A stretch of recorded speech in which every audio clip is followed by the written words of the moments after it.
Well, my name is Tamika Johnson. I'm 37 years old, have 3 kids, and I live here on Rihanna Drive, Westbury Road.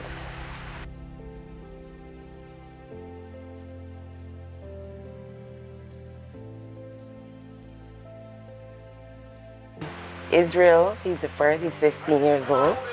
Emmanuel is 13, and Atara is 7 years old. Well, at first I thought I couldn't get pregnant. You know, the doctor said it would be hard for me to get pregnant because I had a hormone imbalance.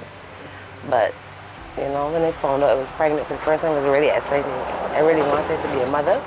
Israel, he was due for the 28th of October, but on like around 12 o'clock midnight, the 4th of October, when it struck my birthday, my water broke. And I wasn't experiencing any pain. I was just surprised that my water would break like 12 o'clock on my birthday. Although he was due for the 28th, so, you know, I was out here in Gallery sitting down actually. My friends was now calling to tell me happy birthday, and I got up, opened the door to come inside, and at the same time I feel the water coming down. And I opened the door and I told my cousin, my water broke, and he thought I was making sport because like I was laughing because I couldn't believe it. And he said, "You stop making sport, dude." And I said, "Serious, my water break." And then he looked down from the ground, he said, "You water," and thing, he shouted for my mother. And then, yeah, from there, we just went to the hospital and was in labor for a long time. And Israel born at 6:36 on October the 4th.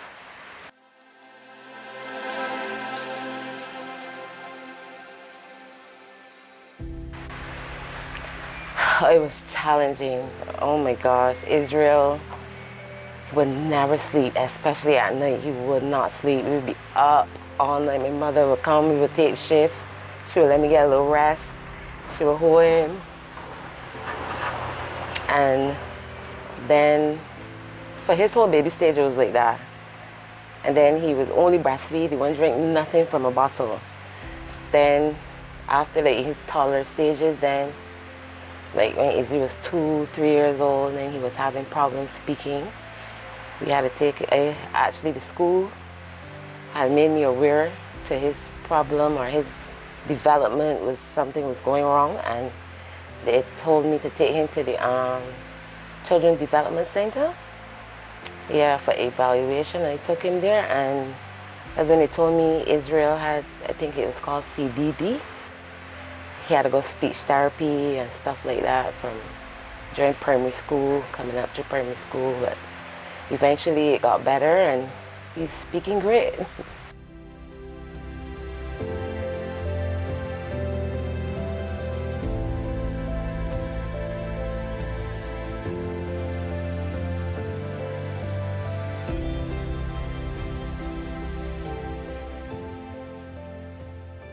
And when Israel was at primary school, I think he could have been in about class 3 or class 4. The teacher then brought it to my attention that he was having problems seeing the chalkboard, and I should really take him to get his eyes checked.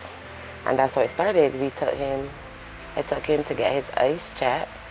His grandmother, which is his father's mother, she told me about the place where she goes, her eye specialist. And that was Anchor in City Center Mall, and that's where I took him for his first appointment. After that first appointment, then specialists suggested that Israel needed glasses. Well, she suggested, she still told me Israel's going to need glasses because, you know, he doesn't have the 20/20 vision, and he's definitely having problems seeing clearly. So she suggested glasses for Israel. And we got the glasses, and, you know, it improved his vision, and everything was good. At least I thought everything was good from there, you know, with the glasses. The glasses, the medication in the glasses was supposed to help improve his eyesight, and I thought that's what it was doing as far as I'm concerned. But obviously, the condition he has, it really, glasses don't really, you know, it wouldn't have worked for him. Only now, knowing this now, you know, the glasses is gonna work. It just help him for that time.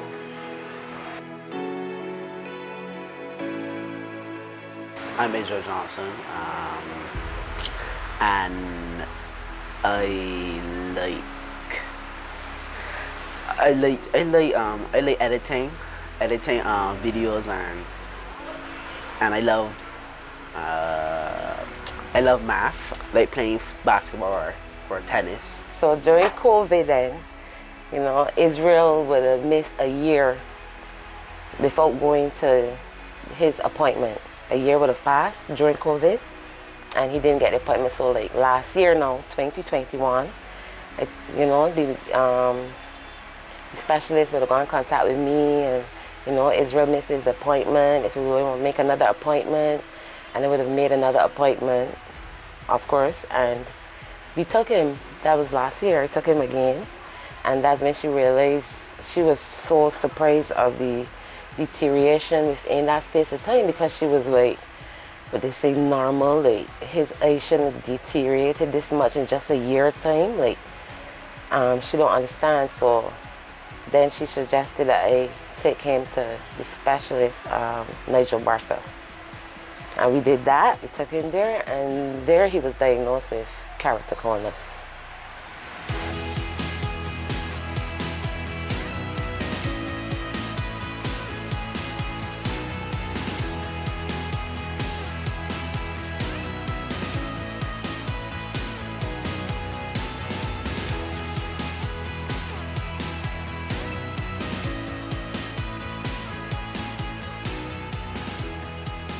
Keratoconus is basically the cornea basically changing shape due to vigorous rubbing, and it really, without treatment, it can cause blindness basically, without treatment. So because of his allergies, the eyes, you know, it itches constantly. So the way he was rubbing his eye was with the ball of his hand, like this.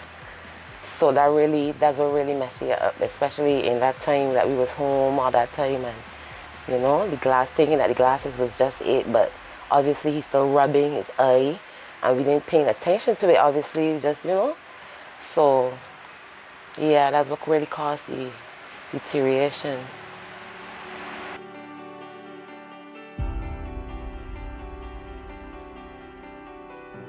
Since he's been diagnosed, so he's aware of it, and we are aware of it.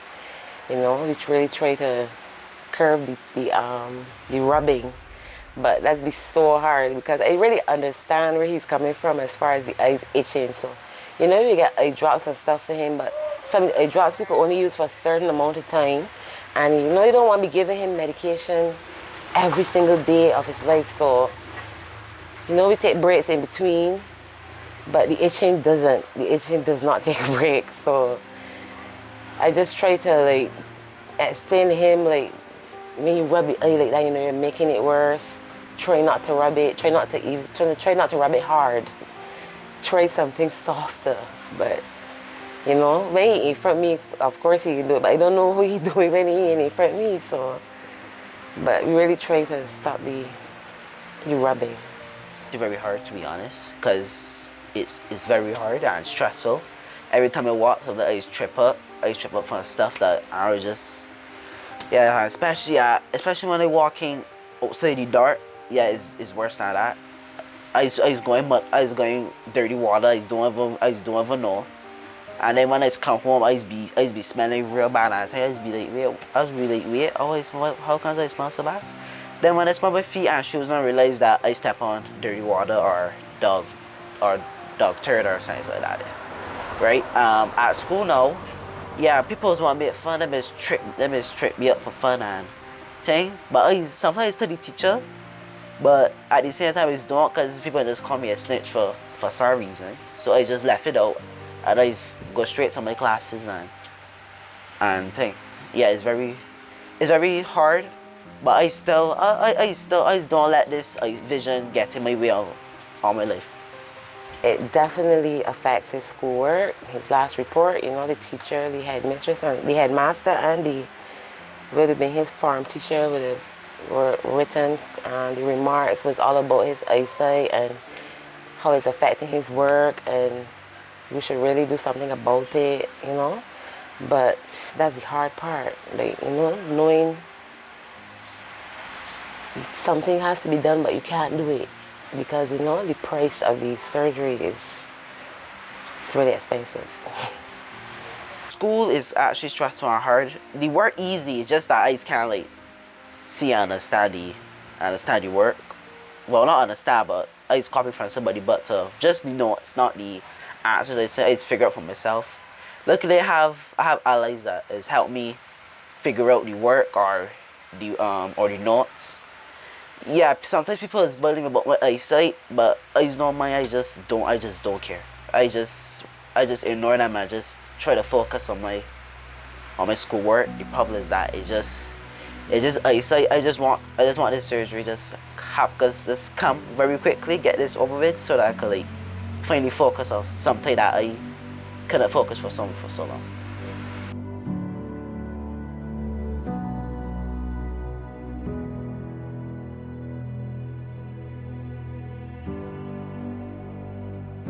Basically, what Nigel Barker would have suggested is cross-linking.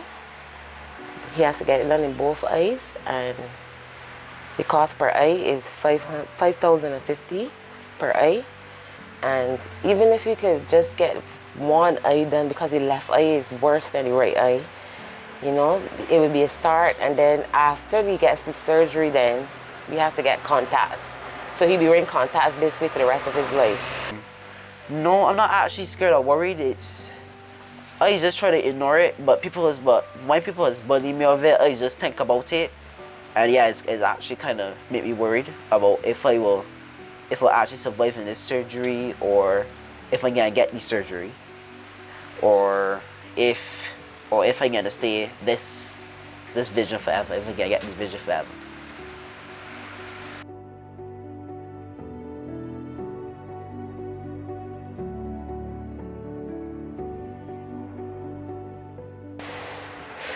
It's painful for me, most of watching Israel not being able to see things that are right there in front of his face. You know, it's painful for me. And sometimes he watch the TV, you know, he got to put his hand over one of his eyes so that he can see it better. And like having to go the phone right up here in his face because he can't see. And then he, you know, knowing that it's affecting his schoolwork also. That is really painful. It's hard to watch him like struggle with that, really, truly. So yeah, it's hard. If I didn't get the surgery, then I don't know what to do. I'll be keep thinking about it. I will not focus more about the work anyways, because I'm gonna be keep worrying about if I can't get the surgery, then I don't know what to do. I was losing my eyesight. It was actually hell, and I was actually scared of not seeing if I was completely blind, right? So I just wanted to cry, but I didn't want it to be embarrassed. So I just stay cool and I said alright. So I wanted to see what we can do. So me and my mom find out what we can do. Well, find out what we could do to get my eyesight better. Yeah, he's okay with maneuvering on his own, but okay, so like he loves to play road tennis, and if he get home early, he goes out early. He could get a little play because outside bright, you know, he could still, but as outside like even like this, you know, it's the problem for him seeing the ball, and it affects him. Seeing the ball, even he told me like basketball, he wanted to play basketball at school, but like late evenings for practice, sometimes he can't see the ball, and it's a big ball, and the ball hitting him in his face or whatever because he, you know, unable to see it. Yeah, it's hard. It's affecting him in everything basically. So it's not easy. Actually affect other things that I actually love, like tennis. I could barely see the ball, But when it comes to like a area that I could like see, then yeah, it's actually more easier to play tennis. Basketball, I just got like quite a little, I just got a little bit closer to the hoop to shoot the ball. It's going sometimes, but sometimes when I see from afar, it's look like it's be in, and I sometimes argue, and then I just argue with the other teammates because I thought that it was in. I thought it was my thing, but it actually went out. Well, I work from home. I do here, so it doesn't affect my work, but it definitely affects me emotionally because it's hurt. It's hurting me to see him like not being able to watch the TV from a certain way off. He got to sit down right in front of the TV, or having like when he put his hand over his eye because the left one is so bad it's affecting the way he's seeing. You know, so he put his hand over his left eye just to see a little better, and it's obviously putting more strain on the right eye. And all these things is just be studying all the time, you know. It's not a good feeling.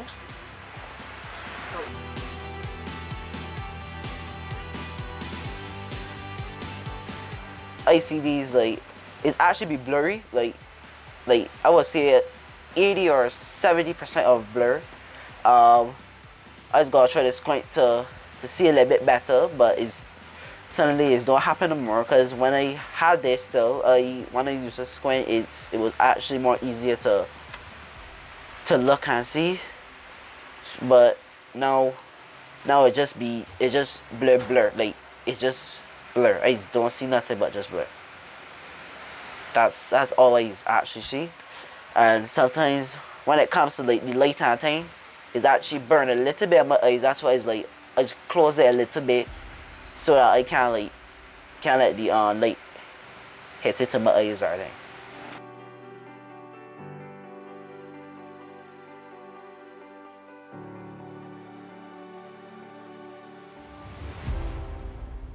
Israel's father, he passed when he was young, when Israel was very young, and my family has really stepped up and stepped in as far as support is concerned.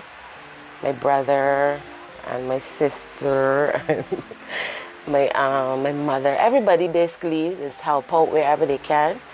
But you know, 12,000 is a lot to ask of one person, or even two people, or even, you know, the family. So, but as far as everyday support, yeah, I get it.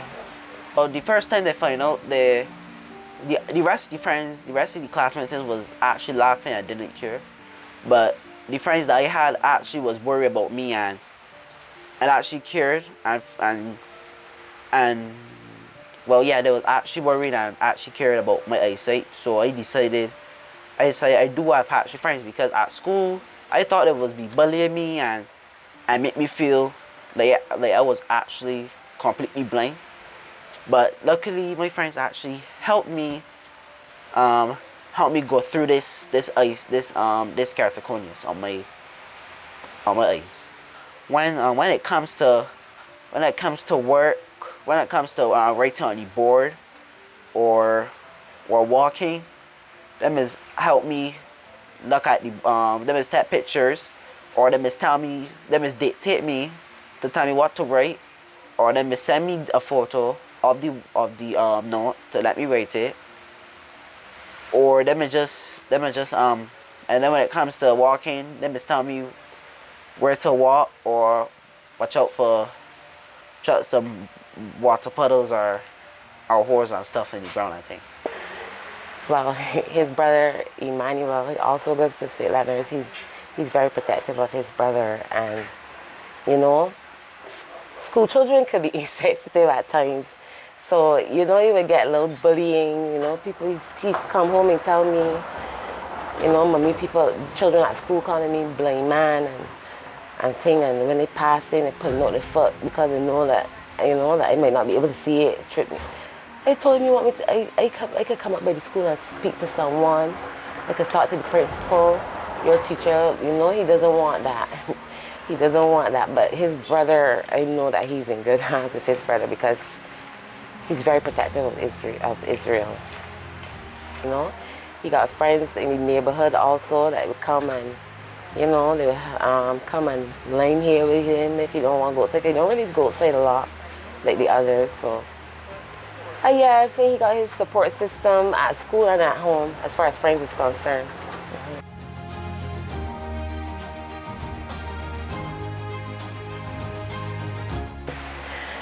First of all, I want him to get this. I just want to get over this part. The eyes, as far as he's concerned, Israel. For the time Israel was about 5 or 6 years old, he has wanted to be a police officer, and now he's thinking that maybe his eyesight is going to stop him from getting there. And I told him, well, this is not going to be you for the rest of your life. This is just something we have to get through, and once we get past this step, everything is going to work out for you. You can still go on, you can still pursue being a policeman or whatever you want to do. This is just for now, and I can do whatever I can to make sure that it don't last like forever, or not for too long, to stop his dreams or his aspirations and stuff like that. School, I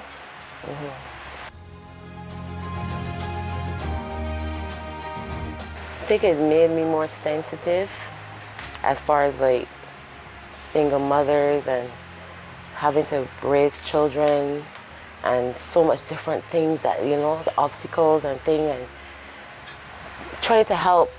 I even try to help people wherever I can, as far as like, even if it's just planning, I try to put my prices as low as possible for the school children and stuff like that, because it don't be easy, and I know that firsthand now from having to go through it every day. So it's definitely made me more sensitive as far as mothers and raising children is concerned. I wanted to understand that I cannot see, and to just leave me alone and just let me try to focus on the work kind of thing, or so you can help me, right? But I don't mind if you guys if they help me. I just don't want them. I don't just want them to tease me, and just make me feel like I actually blind.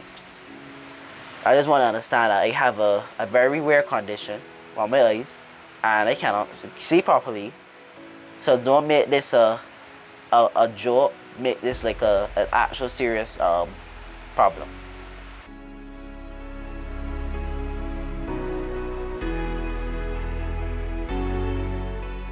I'm Israel Johnson. I'm a son. I'm a brother. I'm an editor. I'm a student, and I'm just another Bajan.